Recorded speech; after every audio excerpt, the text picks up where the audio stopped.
기도하겠습니다.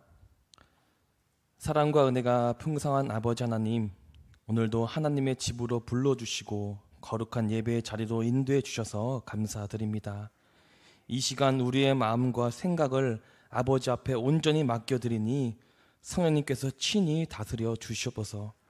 우리의 시선이 세상에 머물지 않고 오직 하나님께 고정되게 하시며 말씀을 듣는 우리들에게 하나님의 음성을 듣는 은혜를 허락하여 주시옵소서. 살아계신 예수 그리스도의 이름으로 기도드립니다. 아멘. 우리 먼저 인사하겠습니다. 사랑합니다. 축복합니다. 유럽 중부에 위치하며 아름다운 수도 프라하와 깊은 역사를 가진 나라 체코는 자유와 민주화가 강한 나라입니다. 그런데 불과 몇십 년 전만 해도 체코는 공산주의의 독재 아래에 있었습니다. 그 당시 체코 사람들은 자신의 마음대로 말할 수 없었습니다. 신문에 쓰인 글도, 학교에서 가르치는 내용도, 심지어 교회 강당에서 하는 설교까지도 모든 것이 감시 아래에 있었습니다. 나라에서 추구하는 생각과 조금만이라도 다른 생각을 가지고 그것을 입 밖으로 꺼내게 되면 바로 잡혀가 감옥에 들어가야만 했습니다. 그래서 많은 사람들은 마음속으로 이런 생각을 가지고 있었다고 합니다. 어차피 바뀌지 않아. 우리는 이런 나라에서 그냥 살아가야 해. 과거의 억압과 두려움이 사람들의 마음을 꽁꽁 묶고 있었던 것입니다. 그런데 그 시대에 바칠라프 하벨이라는 젊은 문학가가 있었습니다. 하벨은 연극의 대본과 책에 글을 쓰던 사람이었습니다. 하벨은 당시 사람들과 같은 생각을 가지고 있지 않고 그들과 좀 더 다른 생각을 가지고 있었습니다. 그는 거짓은 우리를 묶지만 진리는 우리를 자유롭게 한다. 우리가 과거의 두려움만 머문다면 미래는 절대 달라지지 않는다 라는 생각을 가지고 살아가고 있었습니다. 하벨은 이러한 생각을 사람들에게 말했고 그 때문에 여러 번 감옥에 갇히고 고문도 받았습니다. 그로 인해 자신이 만든 연극과 책은 모두 금지되었고 자신의 이름이 있는 모든 곳에는 이름이 지워지는 결과를 맞이하게 되었습니다. 이런 모습을 본 사람들은 하벨에게 말했습니다. 그냥 조용히 살지, 열심히 해봤자 바뀔 것도 없는데 왜 고생을 사서 합니까? 하지만 하벨은 절대 포기하지 않았습니다. 그는 과거의 두려움보다 미래의 희망을 더 크게 보았습니다. 그리고 마침내 1989년 기적과 같은 일이 일어났습니다. 수많은 사람들이 거리에 쏟아져 나왔고 손에는 작은 촛불을 들고 주머니 속 열쇠를 꺼내 흔들며 새로운 날을 열자, 이제는 자유다라고 사람들은 외치며 살아갔습니다. 이 평화로운 시인은 벨벳 혁명이라 불렀습니다.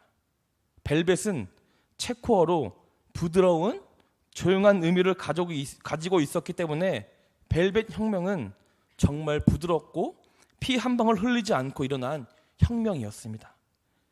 결국 얼마 지나지 않아 체코의 독재 정권은 무너지게 되었습니다. 그리고 사람들이 뽑은 새 대통령이 바로 오랫동안 감옥에 갇혀 자유를 외쳤던 바로 바칠라프 하벨이었습니다. 대통령이 된 하벨은 이렇게 말했습니다. 우리는 지난 세월 거짓과 억압 속에 살았습니다. 그러나 과거는 우리의 교훈일 뿐입니다. 이제 우리는 새로 시작해야 합니다.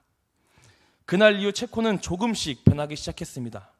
사람들은 더 이상 과거에 매여 있지 않았습니다. 두려움 대신 희망을, 침묵 대신 자유를, 불신 대신 신뢰를 선택하며 살아갔습니다. 그리고 체코의 새로운 역사가 열리게 되었습니다. 사랑하는 성도 여러분, 체코 국민들이 과거의 억압과 두려움 속에만 머물러 있었다면 결코 새로운 자유를 경험할 수 없었습니다. 그러나 그들이 과거를 내려놓고 새로운 길을 향해 나아갔기 때문에 놀라운 일들이 일어났던 것입니다. 이것은 단지 한 달의 정치적인 변화가 아닙니다. 우리의 인생에도 똑같이 적용되는 영적 교훈입니다. 우리가 지난 과거에는 실패도 있고 상처도 있고 아픔도 있고 성공도 있습니다. 그러나 하나님은 말씀하십니다. 이전 일을 기억하지 말며 옛적 일을 생각하지 말라. 보라, 내가 새 일을 행하리니. 아멘. 우리는 과거의 무거운 짐을 내려놓고 하나님이 오늘 우리의 삶 가운데서 행하실 새 일을 바라보면서 살아가야 합니다. 오늘 본문은 바벨론 포로라는 민족적 광야에 서 있던 이스라엘 백성들에게 주어진 말씀입니다. 오늘 우리는 말씀을 통해 우리의 인생의 광야에도 새로운 일을 행하시는 하나님의 놀라운 은혜를 깨닫는 귀한 시간이 되기를 간절히 소망하겠습니다. 오늘 우리가 읽은 말씀의 배경은 결코 평탄하지 않았습니다. 당시 남유다는 이미 영적으로 깊이 타락해져 있었습니다. 하나님의 언약 백성답게 살아가야만 했지만 그들은 하나님을 떠나버렸고 잃어버렸습니다. 하나님을 경외하지 않고 말씀을 따르지 않고 오히려 이방신들을 경외하며 섬겼습니다. 성전에서조차 우상을 세우고 예배가 아닌 이방신들을 위한 제사를 드렸습니다. 하나님의 율법을 무시하고 사회에는 정의와 공의가 무너져 약한 자들이 억눌림을 당한 시대였습니다. 그로 인해 하나님께서는 이사야뿐만이 아니라 여러 선지자들을 그들 가운데 보내주셨습니다.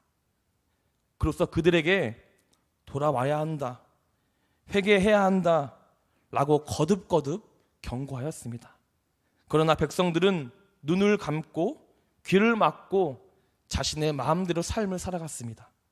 오히려 말씀의 전달자인 선지자들을 핍박하고 괴롭혔습니다. 세상적 쾌락을 추구하고 스스로 세상과 타협하며 거짓된 말에 속으며 삶을 살아갔습니다.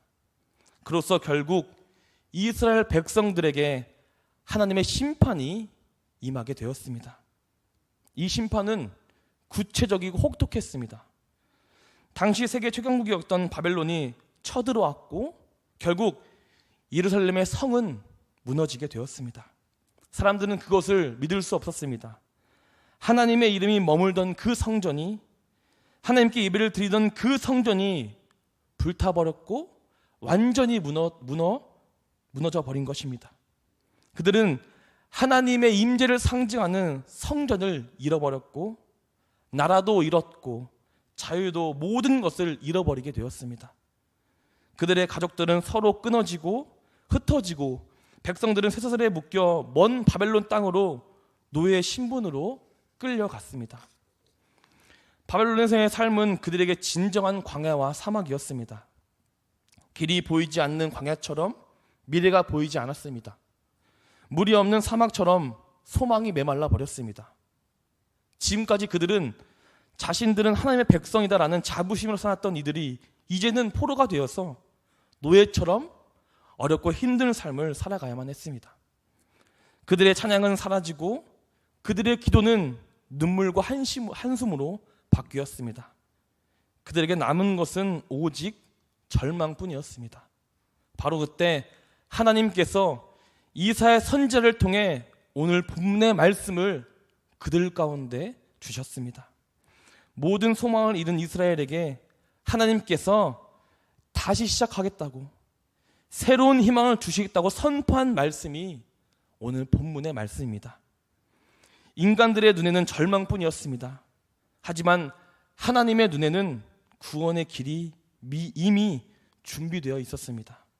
백성들이 보기에는 끝이었지만 하나님은 그것을 새로운 시작으로 이미 바꾸고 계셨습니다. 오늘 본문 이사야 43장 18절입니다. 우리 함께 읽도록 하겠습니다. 너희는 이전 일을 아멘. 사람은 누구나 과거를 가지고 살아갑니다. 과거의 추억은 때로는 힘이 됩니다. 그리고 때로는 그 추억이 우리의 발목을 잡습니다. 우리는 좋은 날들을 떠올릴 때 그때를 그리워하고 실패했던 날들을 기억하며 후회합니다. 그런데 문제는 과거에만 지나치게 붙잡혀 살게 되면 지금 살아가야 할 힘을 잃어버린다는 것입니다.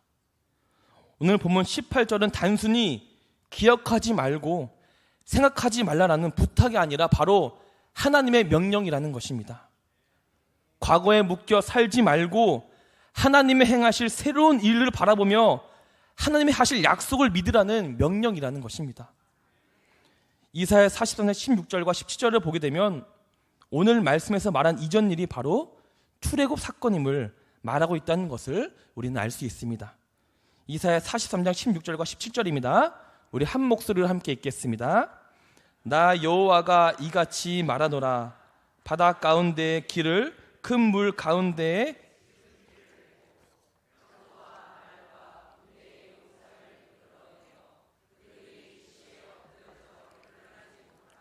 소멸하기를 꺼져가는 등불 같게 하였느니라. 아멘.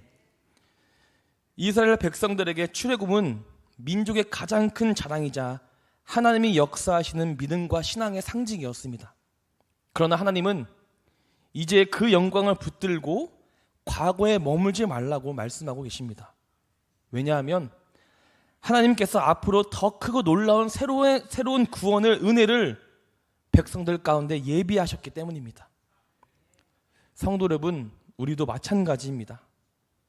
신앙생활을 하다 보면 정말 그때가 좋았지 라는 추억 속에 머물 때가 많이 있습니다. 과거의 간증과 은혜가 자랑이 되지만 그것들만 붙들며 살아간다면 오늘 지금 이 순간 하나님의 행하실 놀랍고 은혜로운 일들을 우리는 깨닫거나 경험하지 못한다는 것입니다. 신앙은 과거에만 머무는 것이 아닙니다. 바로 지금 이 순간에도 또한 우리의 앞으로도 살아 역사하시는 하나님을 새롭게 만나는 것이 바로 신앙이라는 것입니다.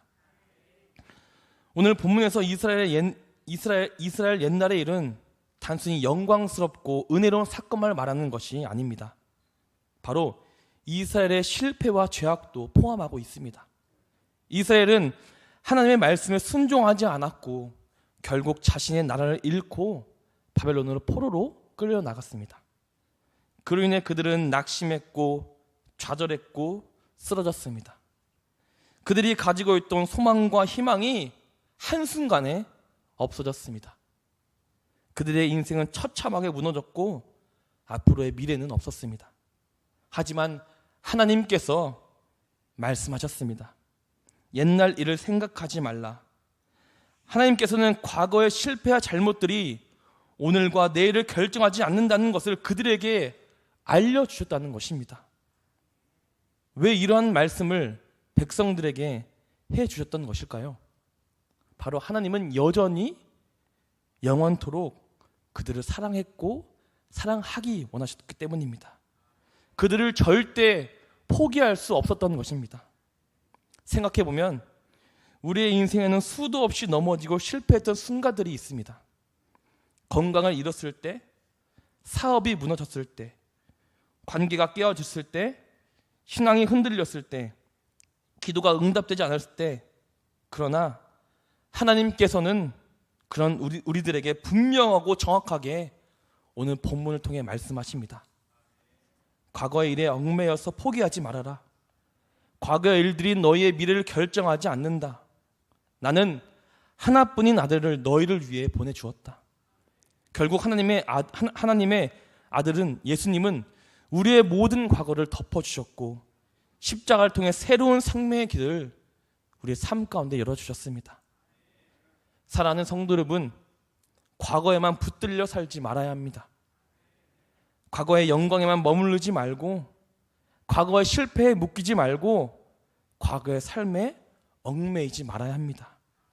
지금 이 순간 앞으로 하나님이 이루실 새 일을 바라보며 소망과 희망을 가지고 꿈꾸며 살아가는 하나님의 백성이 되기를 간절히 소망하겠습니다.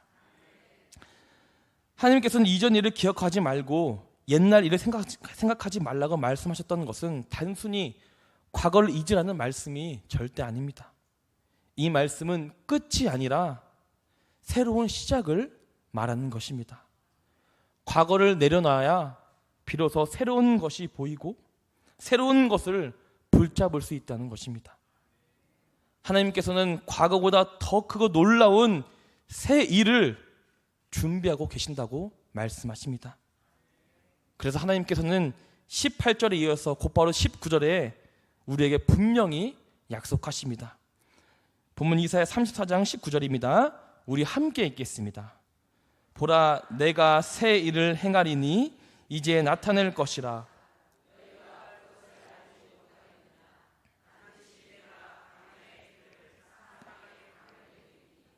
아멘. 19절 가장 먼저는 보라라는 단어로 시작하고 있습니다. 여기서 보라는 단순 시각적으로 바라보는 1차원적인 의미가 아닙니다. 보라의 히브리어 히네는 놀라움과 강조를 나타내는 말로 그 뜻은 주의 깊게 보라, 놀라운 일이 반드시 일어난다, 놓치지 말라라는 의미를 가지고 있습니다. 이 말씀은 백성들이 지금 겪고 있는 상황을 넘기려는 가벼운 위로의 말이 아닙니다.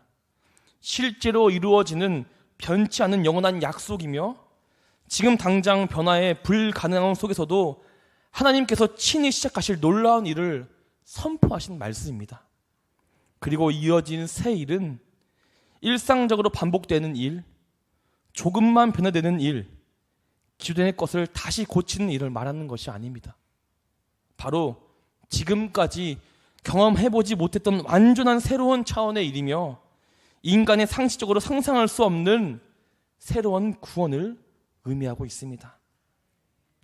이스라엘 백성들은 출애굽 사건만 기억하며 하나님이 그때에 역사하셨다라는 과거에만 얽매여 있는 생각으로 삶을 살아갔습니다. 하지만 하나님은 이제 그들에게 새로운 구원의 일을 행하겠다고 선포하고 계십니다. 이어서 하나님께서는 그 새 일이 미래에 일어나는 것이 아니라 지금 이 순간에 시작되고 있다고 분명히 말씀을 통해 말씀하고 있습니다. 바벨론 포로 생활 가운데 있던 이스라엘 백성들의 눈에는 자신들의 상황이 전혀 변하지 않는 것처럼 보였습니다. 아니, 절대 변할 수 없는 것처럼 보였습니다. 하지만 하나님의 눈에는 이미 새로운 일이 진행되고 있었습니다. 여기서 중요한 것은 너희가 그것을 알지 못하겠느냐라는 하나님의 질문입니다. 하나님께서는 이 질문을 통해 우리에게 믿음의 눈을 요구하십니다. 상황은 여전히 전혀 힘들고 어렵고 현실 하나도 변하지 않는다는 것처럼 보여도 믿음의 눈으로 바라보는 자에게는 하나님의 새 일이 보여진다는 것입니다. 그 믿음의 눈을 통해 우리 가운데 새로운 희망과 소망이 생긴다는 것입니다. 그러나 우리가 불신앙의 눈으로 바라보게 된다면 하나님의 놀라운 새 일을 절대 볼 수 없습니다. 마치 예수님께서 이 땅에 오셨을 때 많은 사람들이 예수님을 메시아를 보지 못했던 것처럼 똑같은 일을 범하게 될 것입니다. 그리고 마지막 하나님께서는 광야에서 길을, 사막에서 강을 내시겠다고 말씀하셨습니다. 광야와 사막은 인간의 한계성을 상징합니다. 광야에는 길이 없고 사막에는 물이 없습니다. 그러나 하나님께서는 그곳에 길을 내시고 그곳에 물을 내신다라고 말씀하십니다. 우리는 다윗만 봐도 알 수 있습니다. 다윗이 사울에게 쫓겨 광야에 숨어 다닐 때 다윗은 인생의 막다른 길에 서 있었습니다. 그러나 하나님께서는 그 광야를 이스라엘 왕으로 세우는 훈련의 장소로 바꾸셨습니다. 요셉도 마찬가지입니다. 요셉은 형들에게 팔려 애굽에서 종살이와 옥살이를 했습니다. 하지만 하나님은 그 절망을 통해 요셉을 애굽에 총리하는 그 높은 곳까지 길을 여셨습니다. 바로 하나님께서 일을 하실 때는 상황과 환경이 전혀 문제되지 않는다는 것입니다. 우리의 눈으로 보면 할 수 없는 상황과 환경이라도 하나님이 함께 하시면, 하나님이 역사하시면 길이 없는 곳도 길이 됩니다. 물이 없는 곳도 강물 흐르는 곳으로 변하게 됩니다. 결국 우리는 지금 겪고 있는 환경과 상황을 바라보며 낙심하는 것이 아니라 이러한 환경과 상황을 새롭게 바꾸시는 하나님을 믿음의 눈으로 바라보아야 한다는 것입니다. 그래서 우리가 하나님께서 일하시는 새로운 일을 보며 다시 일어나갈 수 있는 힘을 얻을 수 있다는 것입니다. 말씀을 마무리하겠습니다. 사랑하는 성도 여러분, 과거는 우리를 가두는 감옥이 아니라 하나님의 성실하심을 배워 앞으로 나아가야 하는 과정 중에 하나입니다. 우리는 과거의 자랑도 상처도 잘못도 십자가 앞에 모두 내려놓아야 합니다.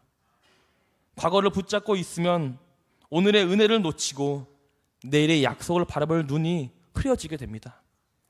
하나님은 과거의 실패 때문에 우리를 절대 포기하지 않으시고 과거의 영광 때문에도 우리를 멈춰 세우지 않으십니다. 하나님은 지금 이 순간에도 여기서 놀라운 일들을 시작하고 계십니다. 광야가 길이 없다고 말할 때 하나님은 그 광야 한복판에 우리가 걸을 수 있는 길을 여십니다. 사막이 마르다 못해 갈라졌다고 탄식할 때 주님은 그 갈라진 틈으로 생수의 강을 흘러 만드십니다. 우리가 상황의 무기에 눌려 안 된다, 할 수 없다 생각했던 모든 것들이 하나님께서 약속하신다면 그 모든 것이 하나님의 은혜로 바뀌게 된다는 것입니다. 그렇기 때문에 우리는 믿음의 눈을 들어 하나님께서 시작하신 새 일을 주의 깊게 보고 놓치지 말고 항상 기대하며 살아가야 합니다. 그러므로 이제 우리는 과거의 결박을 끊고 하나님의 약속을 붙들며 살아갑시다. 믿음의 눈을 들어 하나님께서 행하시는 새 일을 보고 매일매일 순종으로 그 길을 걸어 나가야 합시다. 광야가 길이 되고 사막의 강이 흐르는 그 자리에서 하나님의 은혜를 다시 한번 깨닫고 경험하는 귀한 백성이 되기를 주님으로 간절히 소망하겠습니다. 기도하겠습니다. 사랑과 은혜가 충만하신 아버지 하나님, 오늘도 말씀으로 우리의 마음을 열어주시니 감사드립니다. 과거의 실패와 두려움에 얽매여 있던 우리를 자유케 하시고 하나님께서 새롭게 여시는 길을 따라 갈 수 있는 은혜를 허락하여 주시옵소서. 보이지 않는 미래 앞에서도 낙심하지 않게 하시고 하나님께서 친히 행하시는 새 일에 순종하는 믿음을 주시고 광야를 지날 때에도 강을 내시는 아버지를 신뢰하며 모든 상황 속에서 아버지의 손을 잡고 나아갈 수 있는 은혜를 허락하여 주시옵소서. 감사합니다. 살아계신 예수 그리스도의 이름으로 기도합니다. 아멘.